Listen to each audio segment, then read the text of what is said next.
A gruesome crash, a long investigation, and 2 separate legal battles. Here's everything you need to know about the death of Paul Walker.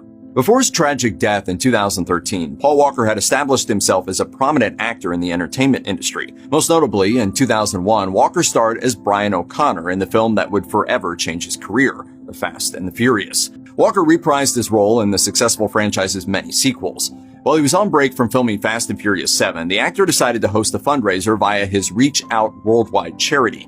The event was held in Santa Clarita, California, at a shop owned by his friend Roger Rodas. Rodas was a professional driver who owned a 2005 Porsche Carrera GT. During the event, Walker and Rodas decided to take a ride in the Porsche. Rodas was behind the wheel when the Porsche crashed at speed into a light pole just minutes after the pair had driven away.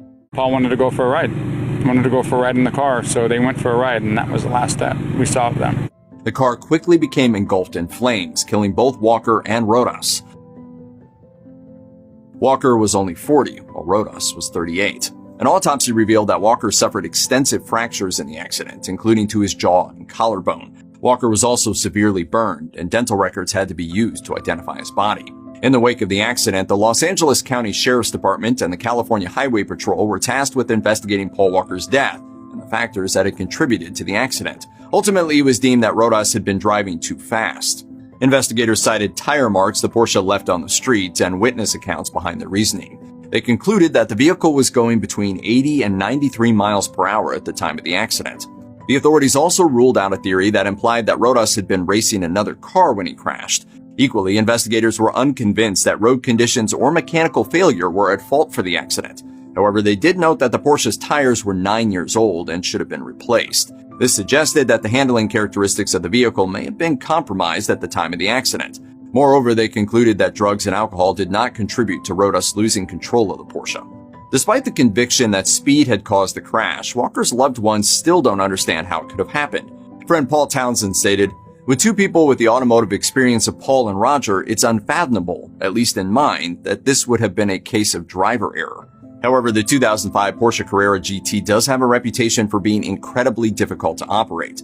In the months that followed, Roger Rodas' wife Christine and Paul Walker's daughter Meadow both filed separate wrongful death suits against Porsche. Christine alleged that the Porsche was badly designed and unsafe, which contributed to her husband's death. In the end, Christine did not win her lawsuit. Meadow's lawsuit made the same claims. It stated that the vehicle lacked safety features that are found on well-designed racing cars or even Porsche's least expensive road cars, features that could have prevented the accident or, at a minimum, allowed Paul Walker to survive the crash.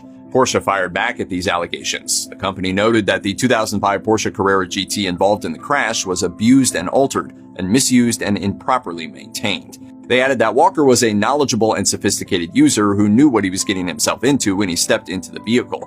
Porsche was also involved in the investigation into the crash and inspected the car's wreckage. Like the authorities, they concluded that the Porsche did not have any system or mechanical issues and said that speed was to blame for the accident. The company released a statement that read, "The results of the investigation show that, according to all the available evidence, this crash was caused by dangerous driving at speeds much too high for the road in question." Meadow settled her wrongful death suit with Porsche for an undisclosed amount in 2017.